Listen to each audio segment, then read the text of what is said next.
इस बेहद खास कार्यक्रम में आप सभी का एक बार फिर स्वागत है। मैं हूं पूर्णिमा शर्मा और आज हमारे साथ जुड़ गए हैं all India institute of medical sciences new Delhi के एडिशनल प्रोफेसर डॉक्टर नीरज निश्चल। बहुत स्वागत है डॉक्टर नीरज निश्चल आपका इस कार्यक्रम में। गुड इवनिंग, कैसे हैं? तो आज हम चर्चा करने जा रहे हैं कि क्या वाकई कोविड खत्म हो गया है, क्या ये वायरस अब फिर लौट कर कभी नहीं आने वाला, या हमें अब अपने मास्क क्या हटाने का वक्त आ गया है। क्या हम भीड़ भाड़ में जा सकते हैं, पार्टीज कर सकते हैं, क्या खुलकर घूम सकते हैं, क्या हम अब सारी रेस्ट्रिक्शंस हटा सकते हैं, क्या बेफिक्र हो सकते हैं हम। इसी पर हम चर्चा करेंगे कि लोगों की परसेप्शन अब कोविड को लेकर क्या है और वास्तविक रियलिटी से हमें परिचित होना बहुत जरूरी है। और जब बात एक डॉक्टर के जरिए कही जाती है, जो कि देश के सबसे बड़े अस्पताल एम्स न्यू दिल्ली में एडिशनल प्रोफेसर हैं मेडिसिन के, डॉक्टर नीरज निश्चल, जिन्हें हम लगातार टीवी पर देखते रहते हैं, उनके व्यूज जो हैं देश के बड़े अखबारों में पढ़ते रहते हैं। और कोविड के विषय में हमें लगातार 2 साल से ज्यादा वक्त जो बीत चुका है, उस पर हमें डॉक्टर नीरज निश्चल के जरिए काफी जानकारी मिली, काफी उन्होंने हमें एनलाइटन किया कि किस तरह से हमें अलर्ट रहना चाहिए, सावधान रहना चाहिए, किस तरह की सावधानियां बरतनी चाहिए। अब हम किस स्टेज में हैं अंतरराष्ट्रीय स्तर पर देखा जाए कोविड के बारे में, जिस तरह ये कहा जा रहा है कि डेल्टा और ओमिक्रॉन का हाइब्रिड भी एक आ गया है जो कि यूके में मिला है। तो कई जिस तरह की खबरें आ रही हैं उसको देखते हुए भारत में लोगों को किस तरह से सतर्क रहना चाहिए, सावधान रहना चाहिए। तो डॉक्टर नीरज निश्चल, मेरा पहला सवाल आपसे कि क्या हम ये मान लें कि अब कोविड जो है, कोरोना वायरस है, वो कभी लौट कर नहीं आने वाला, क्या ये खत्म हो गया है और क्या हमें बेफिक्र हो जाना ये चाहिए? विशफुल थिंकिंग है कि ऑफ कोर्स कोविड-19 चला गया है। ऑलमोस्ट 1 साल पहले भी शायद हमने यही बात की थी, जब फर्स्ट वेव के बाद थोड़ी सी शांति दिखाई दी थी, और उस प्रोग्राम में हमने इसी बात पे डिस्कशन किया था कि क्या कोविड चला गया है। तो मैं कहूंगा कि एक वैश्विक महामारी है, ग्लोबल पैंडेमिक है। अगर दुनिया के किसी भी कोने में अगर केसेस बढ़ रहे हैं, भले ही हमारे देश में अभी केसेस कम हो रहे हैं, लगातार कम हो रहे हैं, हर दिन के साथ कम हो रहे हैं, लेकिन जब तक दुनिया के किसी भी कोने में अगर केसेस एग्जिस्ट कर रहे हैं, अगर आ रहे हैं, तो ये रिस्क बना रहेगा। इसलिए बहुत जरूरी है कि जब तक पूरी दुनिया से कोविड-19 कंट्रोल ना हो जाए, हम लापरवाही अफोर्ड नहीं कर सकते हैं, क्योंकि कोई भी नया वेरिएंट, जो आए दिन हम एक नए वेरिएंट के बारे में सुनते रहते हैं, अभी आपने भी जिक्र किया, तो ये रिस्क अभी हमारे सामने है और हम अभी अपने जो गार्ड है उसको लोअर डाउन नहीं कर सकते, हम लापरवाही नहीं कर सकते, क्योंकि कोविड-19 अभी वापस आकर हमें परेशान करने की कैपेसिटी रखता है। तो चीजें भी ठीक दिख रही हैं, बट लापरवाही करने का अभी समय नहीं आया है। जी, तो जिस तरह वायरस के लिए कहा जा रहा है और हेल्थ एक्सपर्ट्स भी कह रहे हैं कि एक बार अगर ये आ गया तो ये कहीं नहीं जाने वाला, हमें इसके साथ रहना सीखना होगा। तो क्या अगले 2-3 महीने, लेकिन जिस तरह कह रहे हैं कि अब जो तीसरी वेव है भारत में, वो रिसीड कर रही है, ढलान पर है, कम हो रही है, केसेस पहले से कम हुए हैं। तो ऐसे में क्या अभी और 2-3 महीने हमें ज्यादा सावधानी रखनी चाहिए? बिल्कुल, इनफैक्ट 2-3 महीने नहीं, अगले मिनिमम 1 साल तक हमें सावधानी रखनी ही पड़ेगी। जैसे मैंने कहा कि ये एक वैश्विक महामारी है, जब तक पूरी दुनिया से कंट्रोल नहीं हो जाता, पूरी दुनिया में एक तरह से हम कह सकते हैं कि ग्लोबल हर्ड इम्यूनिटी की तरफ हम नहीं जाते, या वायरस म्यूटेट होकर बिल्कुल कमजोर होकर खुद से खत्म नहीं हो जाता, हम अभी अपने आप को सुरक्षित नहीं कह सकते हैं। डेफिनेटली इस वे में हमने देखा कि जो लोग जो इन्फेक्ट भी हुए, वो बहुत ज्यादा गंभीर बीमार नहीं पड़े। तो कुछ लोग कहते हैं कि शायद वायरस ही कमजोर हो गया है, लेकिन हमारा मानना है कि वायरस भले कमजोर हुआ या ना हुआ हो, लेकिन जो वैक्सीनेशन, जो हमारे देश में जो वैक्सीनेशन रेट काफी ज्यादा था, और जो पहले लोग इनफेक्ट डेल्टा और उससे पहले वाले वेव में हुए थे, तो ये इम्यून रिस्पॉन्स उनका जो डेवलप हुआ था, उसके सहारे इस वेव को हमने निकाल दिया है। लेकिन एक्सपर्ट्स ने हमेशा कहा है कि जो इम्यून रिस्पॉन्स चाहे नेचुरल इन्फेक्शन से हो या वैक्सीनेशन से हो, समय के साथ कम हो सकता है। इसलिए मैं कह रहा हूँ कि ये जो अगर हमें केसेज अभी कम दिख रहे हैं, तो लापरवाही करने की जरूरत नहीं है, क्योंकि ये वायरस अभी भी हमारे सोसाइटी में सर्कुलेट कर रहा है, और जैसे अगर आपका इम्यून रिस्पॉन्स कम होगा, ये दोबारा आपको परेशान कर सकता है। इसलिए हम कहते हैं कि जब तक कि वायरस पे हम विजय पूरी तरह से प्राप्त नहीं कर लेते, कोई डेफिनेटिव ट्रीटमेंट हमारे सामने नहीं आ जाता, तब तक जो है कोविड अप्रोप्रिएट नियमों का पालन करना बहुत जरूरी है। और मैं इनफैक्ट अगले 2-3 महीने नहीं, मैं कहूंगा कि मिनिमम 1 साल तक हमें सावधानी बरतने की सख्त जरूरत है।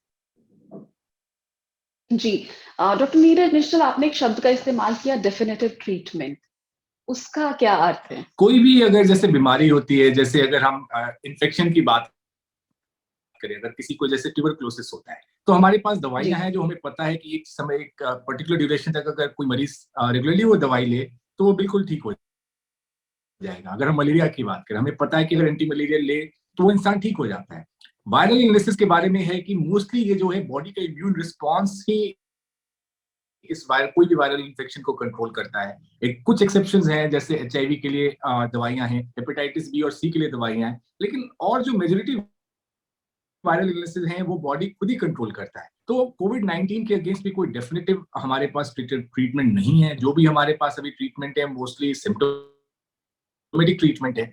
तो इसलिए हम कहते हैं कि जो ये बीमारी है इससे बचना ही सबसे सही रहेगा, क्योंकि किसका शरीर इस बीमारी को कंट्रोल कर पाएगा, किसका शरीर नहीं कर पाएगा, ये कहना बहुत मुश्किल होता है। इसलिए हम बार बार कहते हैं कि आप अगर स्पेशली जो वल्नरेबल लोग हैं वो अपने आप को जरूर वैक्सीनेट कराएं, ताकि शरीर तैयार रहे, हमारे जो इम्यून रिस्पॉन्स है वो तैयार रहे कि ये वायरस हमारे शरीर को अगर अटैक करता है तो उसको कंट्रोल कर पाए।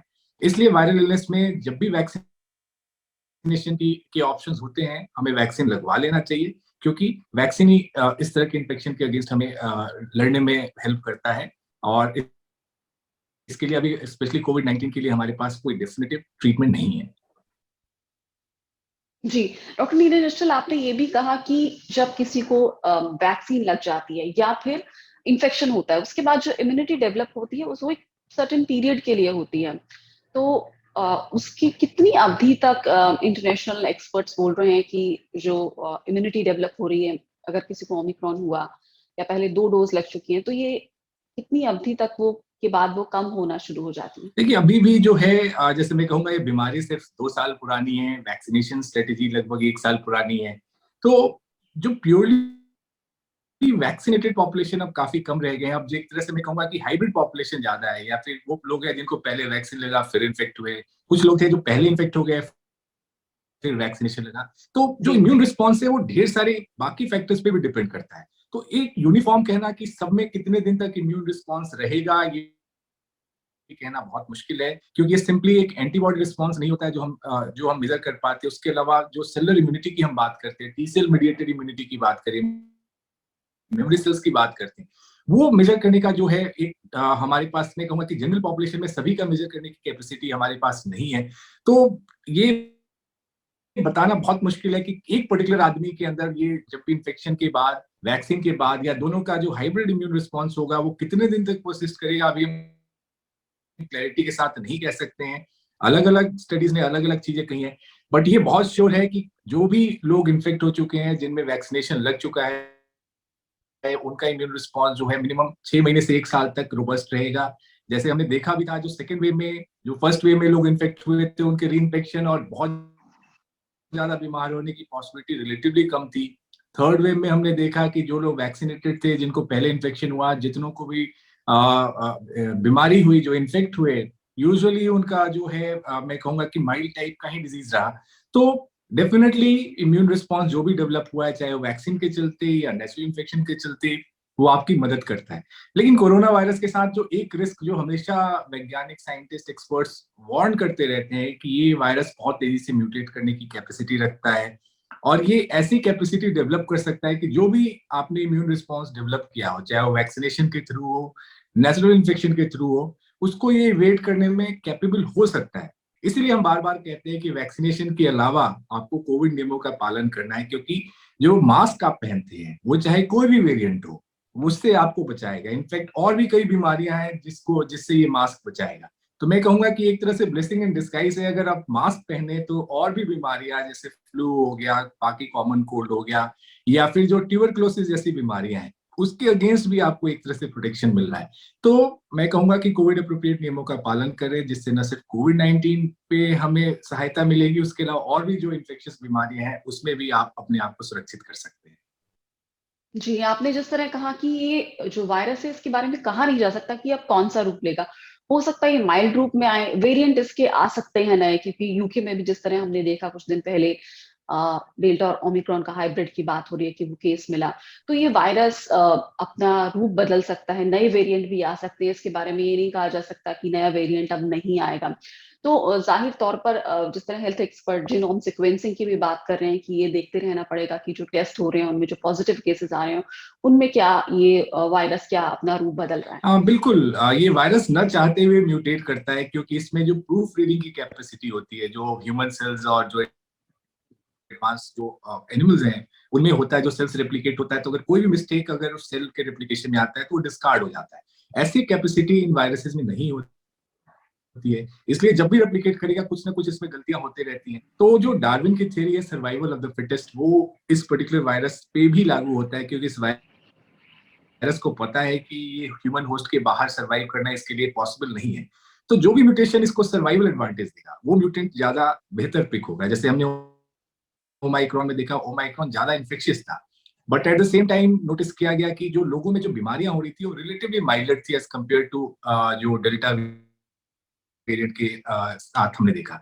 तो अगर कोई वायरस अगर ज्यादा इन्फेक्शियस होगा और होस्ट को परेशान नहीं करेगा, उसके सिलेक्ट होने के चांसेस काफी ज्यादा रहते हैं। तो इसलिए जो साइंटिस्ट ने कहा कि ओमाइक्रॉन धीरे धीरे डेल्टा को रिप्लेस करेगा, क्योंकि इसके पास सर्वाइवल एडवांटेज है कि होस्ट को बिना मारे आराम से सर्वाइव कर पा रहा है। तो इसी तरह कोई फ्यूचर में वेरिएंट इसका ऐसा है जो ज्यादा इन्फेक्शियस हो but at the same time host को तंग ना करे, तो उसके सिलेक्ट होने की पॉसिबिलिटी बढ़ते जाएगी। तो इस तरह के जो इवोल्यूशन होगा, जो ये वायरस अपने आपको इवॉल्व करेगा सर्वाइव करने के लिए, हमारे साथ को एग्जिस्ट करने के लिए, तो जैसे जैसे इन्फेक्शियस होते जाएगा लेकिन at the same time host को तंग नहीं करेगा, उसके सिलेक्ट होने के चांसेस काफी ज्यादा रहेगा। और यही कारण है कि जो एक्सपर्ट्स और साइंटिस्ट कहते हैं कि हो सकता है विद टाइम ये सिंपली कॉमन कोल्ड जैसे हम देखते हैं कि हम भाई थोड़े से सिम्टम्स होते हैं लेकिन हमें पता भी नहीं चलता और हम ठीक हो जाते हैं, शायद ये वायरस उसी फॉर्म में चला जाएगा। लेकिन जब तक ये वो फॉर्म में नहीं जाता है, हमें सावधानी रखने की बहुत जरूरत है। और मैं फिर कहूंगा कि बचाव का एक ही तरीका है, वैक्सीन और कोविड अप्रोप्रिएट बिहेवियर। जी, तो डॉक्टर नीरज निश्चल, अभी भी बड़ी संख्या में भारत में कोविड के केसेस, एक्टिव केसेस हैं और साथ ही नए केसेस भी कई हजार में आ रहे हैं। तो ऐसे में अब जो लोग ठीक हो रहे हैं तो जाहिर तौर पर उनमें कुछ लक्षण होंगे, तो उनको क्या कुछ पीरियड तक, कुछ अवधि तक, जो लोग ठीक हो गए हैं, नेगेटिव आ गए हैं, कितने पीरियड तक उन्हें सावधान रहना चाहिए या प्रिकॉशन ज्यादा लेने चाहिए? नॉर्मली हमने देखा है कि जो भी लोग इन्फेक्ट होते हैं वो अगले 3 से 6 महीने तक नॉर्मली इस वायरस से दोबारा इन्फेक्ट होकर बीमार नहीं पड़ते, लेकिन एट द सेम टाइम वो इन्फेक्ट होकर एज अ कैरियर का काम कर सकते हैं। इसलिए हम कहते हैं कि अगर आप ठीक हो गए हैं, आप रिकवर कर चुके हैं, जो अभी होम आइसोलेशन की गाइडलाइन कहती है कि इन्फेक्ट होने के बाद आप 7 दिन तक अपने आप को बाकियों से आइसोलेट करें, उसके बाद घर से बाहर निकले तो मास्क पहन के बाहर निकले। तो मैं कहूंगा कि सावधानी तो आपको रिकवरी के बाद भी बरतते रहनी पड़ेगी। हो सकता है आप बीमार ना हो लेकिन आप ये इन्फेक्शन दूसरों को कैरी कर सकते हैं। इसलिए घर से बाहर स्टेप आउट करते हुए हम अभी भी सबको ये रिकमेंड करते हैं कि आप बिना मास्क के बाहर ना जाएं। वो न सिर्फ आपकी सुरक्षा के लिए है बल्कि आपके आसपास जिनसे भी आप बाहर जाकर मिलेंगे उनकी सुरक्षा के लिए भी उतनी ही जरूरत है। तो इसलिए मैं कहूंगा कि अगर आप रिकवर कर भी चुके हैं तो सावधानी आपको कंप्लीटली बरतते रहनी पड़ेगी, और वो सावधानी है कोविड अप्रोप्रिएट बिहेवियर। जी, तो अंत में डॉक्टर नीरज निश्चल, आप आम लोगों से क्या कहना चाहेंगे? इस वायरस को लेके किस तरह सतर्क रहें, सावधान रहें, किस तरह पब्लिक प्लेसेस में उनका बिहेवियर हो, किस तरह भीड़ भाड़ में या लोग शादियों में जो जाते हैं या पार्टीज में जाते हैं या मान लीजिए बिना मास्क के जाते हैं, या स्पेसिफिकली अगर आप इंडोर में है तो कौन सा मास्क है, क्योंकि एक पतला सा मास्क लगा लेते हैं। कुछ लोग सोचते हैं कि कपड़े का मास्क भी ठीक है, कुछ लोग सोचते हैं सर्जिकल मास्क भी ठीक है। क्या इंडोर में है तो N95 ही लगाना चाहिए या डबल मास्क रखना चाहिए? क्योंकि जिस तरह आपने कहा कि सिर्फ कोविड की बात नहीं है, मास्क और बहुत सारे वायरस से हमें बचा रहा है, और हमारा किस तरह का बिहेवियर होना चाहिए इंडोर, आउटडोर, पब्लिक प्लेसेस में? बिल्कुल, जी। जैसे आपने कहा कि हमें इस वायरस के साथ रहना सीखना पड़ेगा। We will have to coexist with this virus, और उसका यही तरीका है कि इस वायरस को हम रिस्पेक्ट देते रहें। और रिस्पेक्ट देने का तरीका ये है कि आप अपने आप को वैक्सीनेट कराएं, कोविड नियमों का पालन करें। डेफिनेटली इस तरह के जो फंक्शंस हैं हमारे लाइफ का एक पार्ट है, हम पूरी तरह से उन्हें अवॉइड नहीं कर सकते। खुशियां मनाना होता है but at the same time हमारी रिस्पॉन्सिबिलिटी है कि हमारी खुशियां मनाने के चक्कर में कोई और परेशान ना हो जाए, कोई और इन्फेक्ट ना हो जाए, कोई और बीमार ना हो जाए। तो जहां तक पॉसिबल हो गैदरिंग्स जो है वो लिमिटेड रखें, जहां भी पॉसिबल हो उसको इंडोर की बजाय आउटडोर गैदरिंग में आप कन्वर्ट करें। डेफिनेटली मास्क पहनना बहुत जरूरी है, लेकिन अगर मैरिज में अगर आप जाते हैं तो डेफिनेटली लोग खाना खाएंगे, एक दूसरे से बात करेंगे, वो मास्क पहन के पॉसिबल नहीं है। तो उसके लिए बहुत जरूरी है कि जो लोग भी ऐसे गैदरिंग में जाते हैं वो इंश्योर करे कि वो सिम्टोमेटिक ना हो, वो बीमार ना हो, वो इन्फेक्टेड ना हो, ताकि वो दूसरों को प्रोटेक्ट कर सके। जहां तक आप मास्क के टाइप की बात करते हैं, मैं समझता हूँ कि जो सबसे इंपॉर्टेंट स्टेप है, जो सबसे इंपॉर्टेंट बात है मास्क से ज्यादा, कि आप मास्क को कैसे पहनते हैं। आप कोई भी मास्क ले, आप N95 जी, मास्क ले और ढंग से ना पहने तो आपकी वो कोई सहायता नहीं कर पाएगा। तो मैं कहूंगा कि कपड़े का मास्क भी आपको बचा सकता है, प्रोवाइडेड आप उसको ढंग से पहने। अच्छे कपड़े की क्वालिटी होनी चाहिए। जो मास्क को, उसमें एक नोज क्लिप होना बहुत जरूरी है, ताकि वो आपके नाक के ऊपर ठीक से फिट हो और नाक और मुंह को अच्छे से कवर करे। डेफिनेटली सबसे अच्छा आइडियल जी, मास्क N95 होगा, बट सबके लिए N95 नहीं है। अगर कोई बीमार मरीज की केयर कर रहा है, कोई हेल्थ केयर प्रोफेशनल है, उनके लिए N95 बहुत जरूरी है। लेकिन जो आम जनता है वो लगातार N95 नहीं पहन पाती है, उससे परेशानी होती है, उसके चक्कर वो खोलकर बार बार फिल्डिंग करता है। इसलिए हम रिकमेंड करते हैं जो थोड़ा कंफर्टेबल हो, जैसे सर्जिकल या मेडिकल मास्क हम जो कहते हैं, अच्छे क्वालिटी का क्लोथ मास्क हो, उसको आप ढंग से पहने। तो साफ सुथरा प्रॉपरली पहना हुआ मास्क डेफिनेटली आपको इन्फेक्ट होने से बचाएगा, आपको इन्फेक्ट होने की पॉसिबिलिटी कम करेगा। लेकिन अगर मास्क कितना भी अच्छा हो, अगर आप ढंग से ना पहने तो फिर वो आपकी कोई सहायता नहीं कर सकता है। तो मैं कहूंगा मास्क पहनिए, ढंग से पहनिए, हैंड हाइजीन का ध्यान रखिए। जहां तक पॉसिबल हो, स्पेशली आप अगर इन्फेक्टेड है, बीमार है, तो डेफिनेटली घर से बाहर नहीं निकलिए, लोगों से नहीं मिलिए, अपनी रिस्पॉन्सिबिलिटी पूरी कीजिए। और इस वायरस के साथ हम को एग्जिस्ट कर सकते हैं अगर अपने आप को हम वैक्सीनेट कराएं और कोविड अप्रोप्रिएट नियमों का पालन करें। जी, तो सावधानी ही बचाव है। बहुत-बहुत शुक्रिया डॉक्टर नीरज निश्चल हमसे जुड़ने के लिए और विस्तार से इस जानकारी देने के लिए हमारे व्यूअर्स को कि किस तरह उन्हें अभी भी अलर्ट रहना चाहिए, सावधान रहना चाहिए।